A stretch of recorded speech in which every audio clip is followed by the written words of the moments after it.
I'm Connor Northrup. I'm now joined by UFC Light-heavyweight Ike Villanueva, who takes on Marcin Prachnio at UFC Fight Night 190 on June 26th. How are you, Ike? Man, doing good, man. Appreciate you having me on, brother. Yeah, I appreciate you taking the time. I do. Obviously, we all know, your year got started off pretty good in 2021 with that big win, but what have you been up to since then? Anything, other big things happened this year?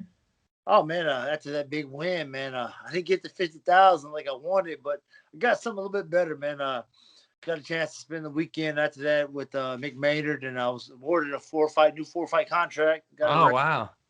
and that was a blessing, man. Because that's years of hard work, man. There's no, I had no shortcuts getting to the UFC, man. I really had to bust my ass to get where I am, and but it's just hard work, man. I never settled, man. I always had to keep pushing, man, because it wasn't easy, man. It's still not easy. I got to keep on grinding because these little young kids, they want to try to knock me off. It's not going to happen, man. I got to show them I still got it. Yeah. Obviously, it was an impressive win in the beginning of the year, but did you expect that to come, like the four fight contract? Were you surprised by that? Man, I was shocked, man. I was just like, it was like, man, shed some tears because as a journeyman and been in the fight game so long, stuff like that don't come easy, man. But like I said, my story is just, man, pure hard work, man. I'm a guy who don't back down for nothing, man. And like I said, for me to go through 2020, that was rough, bro. I mean, that was an ugly year with COVID and the cut, dealing with guys with the steroids. It was a pain, bro. And so, man, it was a blessing, though, man. I'm excited for it, though. Yeah. Like you said earlier, you're not one of the young guys of the division, but when you get a win like that, and then it's followed by a four fight contract extension too. I mean, what kind of energy do you get from something like that? Man, it's like being born again, brother. It's like, yeah, it's like, because now they believe in you, man. They're like, okay, you're here for a reason. Now it's my job to make the most of it. And I got a great coaching staff here in Houston, man, with Bob Perez and Daniel Pineda and Joseph McCambridge. These guys have really pushed me, man, and really making sure I'm ready for all aspects of the game. Because really, I've been showing my hands like my whole career. Now that I'm in the UFC, I can show my wrestling, my BJJ. Man, I got some kicks I haven't unloaded yet because I haven't had to. Yeah. But now that I'm giving up there in competition, it's time to start showing these guys, hey, man, I'm a little bit all around, man, because when you fight in the local scene, people don't want to see the takedowns, especially my fans. They want to see knockouts. So that's what I've been delivering. But now that we're in the UFC, man, it's a chess match. So I got to be ready for all aspects. And hey, man, when it comes to it, man, I love to get my first submission in the UFC, man. That's my goal, and we'll see what happens. You never know. Yeah. Hey, you got four fights to do it, so Yeah, exactly, man. So I'm excited. Maybe then I'll get my $50,000 bonus. there you go. There you go. Now you talked about Daniel Pineda and Houston. I saw that. I think it was on your Instagram that you guys were at the event this past weekend, UFC 262. There hasn't been tons of event with fans. So what was that like too, just to be in attendance of that and to see a UFC event with fans finally? Oh, bro, it was crazy because it was me, Pineda, Lauren Murphy, and Adrian Yanez. We're like all in the same section. But to be on the sideline in our hometown, that was tough to swallow, man, because the fans it was crazy, bro. The energy is like, all right, we're back, but we're not really back yet. But it was amazing. Houston represented well.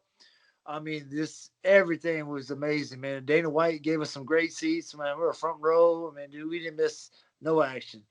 And the guys that fought that night, they delivered and they showed out, man. I was proud to be part of the UFC because just a year ago, when last time they were here, I was the guy trying to get in the UFC, and to come back this time and as a on the roster, bro, it was amazing, man. I got to share the experience with my wife, and she loved it, man. It was a great feeling, but all around awesome event, man. I was just glad to be there. Yeah, that's really cool. And you talk about like that too. Were you searching the crowd for any like 205ers? Like anybody want to fight tonight? So you can fight in It's front of the whole funny. crowd. Yeah, it was funny because Ryan Spann was right next to us. He was right there. Because last time I had the opportunity, I didn't get the opportunity because they didn't sign me yet. Ryan Spann needed an opponent. And I was the first one to say, I raised my hand, like, hey, I'll jump in there. Let me know when. It didn't happen, but man, Ryan Spann's a good dude, man. He's doing great things. But hey, like you said, when I was that journeyman trying to get in the UFC, I didn't care who was in my way, man. Just get me in the door. Yeah. And when you get to experience that too, obviously it's a little different too when you're in front of like the home crowd too. But you've yet to fight in front of fans in the UFC too. So that just like make you like want it that much more. Oh man, yes, bro. Because the next day they're like, that night they're like, "Hey, come to the after party."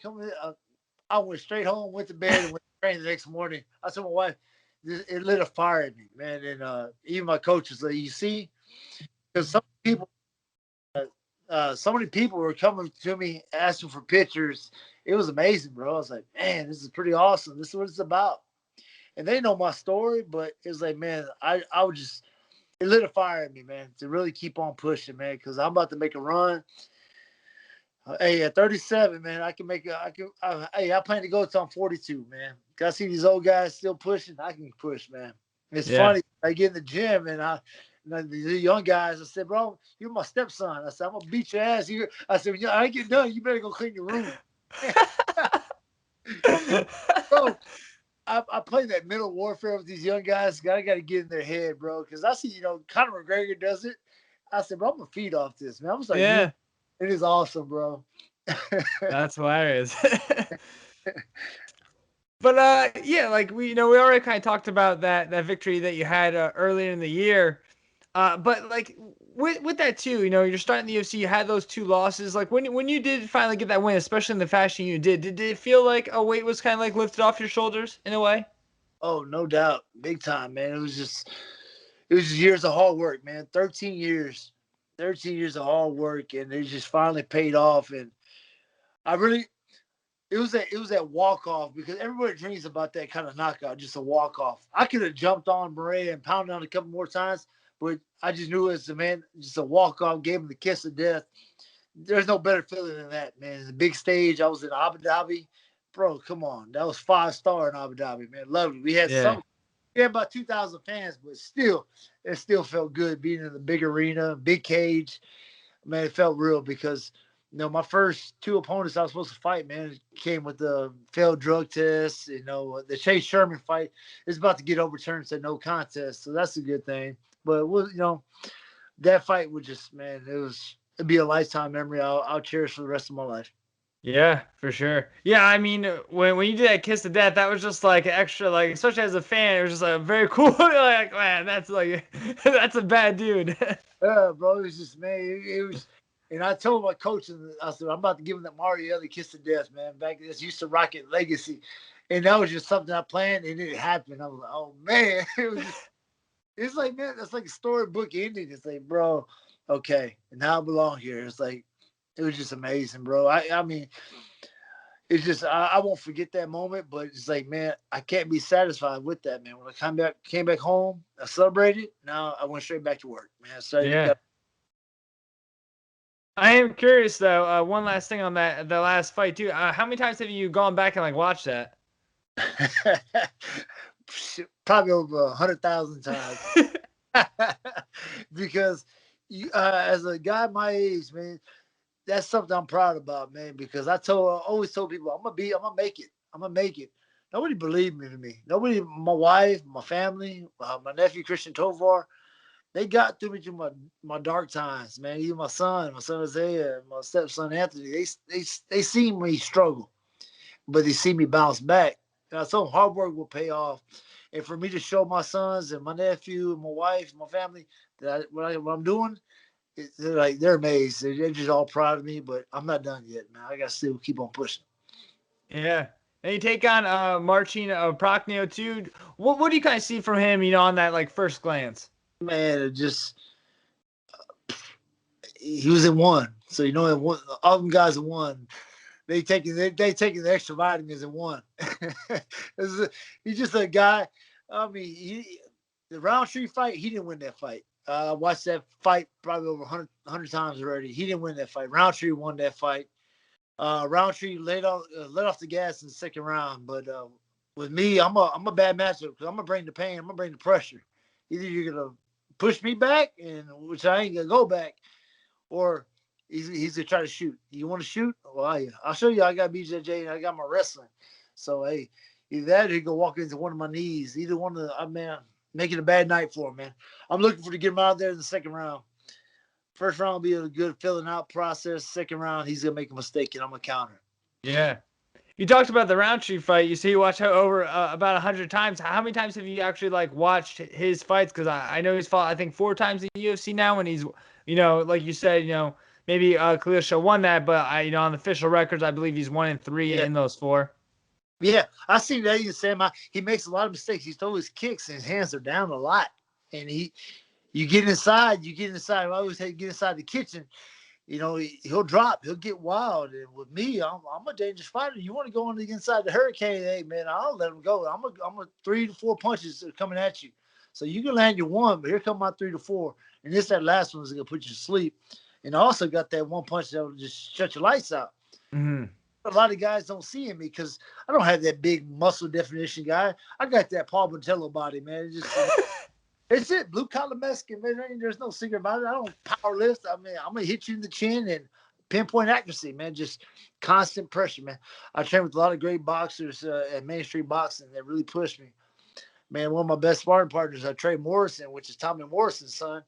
Dude, Trey's awesome, bro. But I brought some guys in, good Muay Thai karate guys, to really push me and test the legs because I know he's gonna come out trying to chop the legs. So we're ready for that aspect, but my job is to beat the kick and make them pay for it.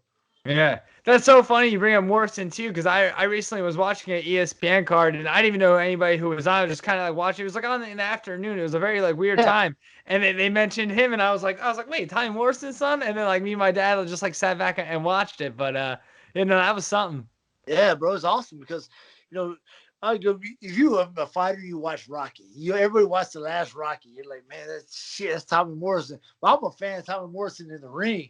I don't care what he did outside of life, man, because as an athlete, I don't care what you do in your personal time, man. What you did in the ring to entertain people, that's what it's about, man. Judge me by that. Don't judge me about my afterlife, what I'm going to do in my free time. And as an entertainer, bro, he was a beast, man. And being able to train with his son, that's like, man, bro, it was an honor. To this day, man, me and his son are real close, and we always keep up. He's in Oklahoma right now, but, man, I look forward to getting some more training in him pretty soon, the next couple of weeks. I'm going to really try to push it harder. Yeah, that's amazing. Going back to Prachnio real quick, too, obviously, just by looking at his record, it seems like, he's a striker. Obviously, that's right in your wheelhouse. I know you said that you want to get that first submission win, but when you look at this, I mean, do you feel like he's going to want to take you to the floor? Do you see it kind of going that way? Oh, yeah. No doubt. Hey, you hit it right on, bro. I mean, everybody else wants to beat around the bush. He's going to try to shoot. And if he wants to, I'm ready. I'm ready for it. I've been ready. I thought Maria was going to shoot. I was pissed at Maria fight because I trained ground defense, for 3 months. And I was so pissed. I'm like, God. So, hey, man, whatever he wants to do, man, I got great guys that really push me. And Daniel Pineda got he's a black belt, but Daniel Pineda, he teaches that MMA BJJ. Man, this ain't no, you can take me down, hold me down. We're going to get you to the ground. We're going to make you, we're going to punch your face in. That's the goal, man. Put the elbows in, make it dirty. And so whatever he wants to do, man, I'm open for it. But like I said, if he shoots, it'd be a bad night because I got a right uppercut and a left hook. That will end this night pretty quick. So, hey, whatever he wants to do. I hope he keeps on throwing the head kicks. He wants to throw the head kicks. I'm going to counter and beat it. But, hey, whatever he wants to do, I'm open for all aspects of the game. It's a UFC. Whatever he wants to do, I'll be in the center of the cage. Yeah. When you kind of like think about this fight and you're kind of visualizing it in your head, is there a certain way you see it ending? Man, my right hook. I think my right hook's going to catch him in the second. He's going to make a mistake. He's going to make it. I'm going to catch him. I see him. I see it in my head. I play it in the gym. There's no, man, I'm not a cocky ego guy, but I'm confident in my skill aspects, and I see he makes mistakes. He probably see my mistakes, but I'm fixing mine too. So hopefully he's working on his, but I see my counter right hook coming in because Roundtree caught him, but Roundtree ain't got the power I got. My right hook's going to put you to sleep. I fight from heavyweight to middleweight. Yeah. I fight at light heavyweight, and I'm in shape, and I'm ready to go. I'm a dangerous guy with power, so I look forward to really showing what I'm about. But, yeah, my right hook will probably put him to sleep in a second. Yeah. Just like Sam, I'll be kind of with that right hook. I'm looking forward to do the same thing. There you go. I'm going to be smiling. I'll be smiling just like Sam. Yeah. You're not going to get rid of the Hurricane nickname, are you now? Never, man. They'll stay with me. Yeah. But hey, if we're going by the past too, I mean, right now second round knockouts are trending for you. So Yeah, man. Hey, whatever works, man. Hey, we don't get paid by the hour, but hey, if I can get them out exactly. there early, I get them out there early. But hey, man, it's the USC, man. I try to tell these guys, I'm gonna bring the pain, I'm gonna bring the action, but you really can't make a mistake here, man. You go in there rushing, man. Don't rush it, man. Set things up, man. Like these small 135ers, 45ers. Look at Chandler. Chandler came out gun blazing Saturday night, and we knew if Chandler got him out there in the first round, he was gonna be the champ. But Yeah. dude, Oliveira, he weathered that storm. And the second round, it was like, okay, it's over. We knew that. So you really got to be patient, man. That's my thing. I'm gonna be patient, not force it. But hey, he comes out wants to bang. Hey, I'll meet you in the middle. I know I'll Yeah. come out. Yeah, that was something that made event too, because just going into that one, I felt for both guys. I was like, no matter which guy wins, you just kind of both had great stories like to that point. And then of course you feel for the guy that didn't work out for, but you also are happy for the guy it did work out for. So Hey, no doubt, man. Because Chandler, he has the story, but he has the story, bro. Where he came from, and dude, he looked jacked, man, bro. He looked in great shape for the fight, man. Because I watched the whole countdown. I was getting excited for it. I was like, damn, okay, this bro is he's ready. yeah, And me and Daniel Pineda, we were going back and forth. I was going for Oliveira. He was going for Chandler. He goes, if it gets out the first round, Oliveira's going to win. I said, I know. But, bro, Charles, he was done in the first, bro. That was amazing. He showed heart and his grit, and he really wanted that belt, man. I'm proud of him, man. He did his thing, man. yeah, it was awesome to watch. Before I let you go, anything that you want to add? Anything that we didn't touch on that you thought we might? Oh just thank you for everybody who's been supporting me through everything, man. 13 years, all the fans I picked up after the Abu Dhabi win, man. And I always say I never welcome new fans who after they talk bad about me after my first two losses. But hey, man, you're on the train. Stay on the train. It's not over, man. Hurricane's here to stay. I'm almost 4 or 5 new contract. Really make a statement, man.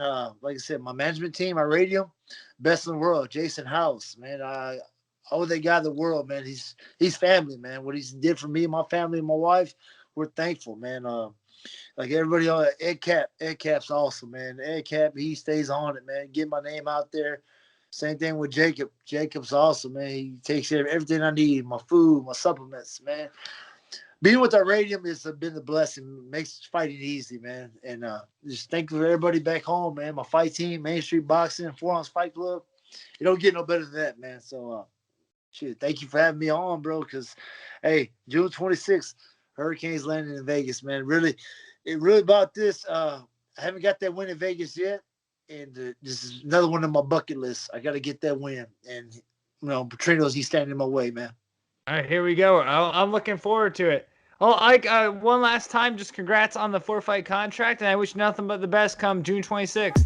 Hey, man, thank you, brother. Thank you for having me on. And everybody, hey, follow me on Instagram, HK404 at UFC. And, hey, man, I'm ready for it, man. Appreciate all the love, man. Thank you, brother. All right, smiling Ike Villanueva, everybody. No, I'm just kidding. All right, Ike, you have a good one. Thank you.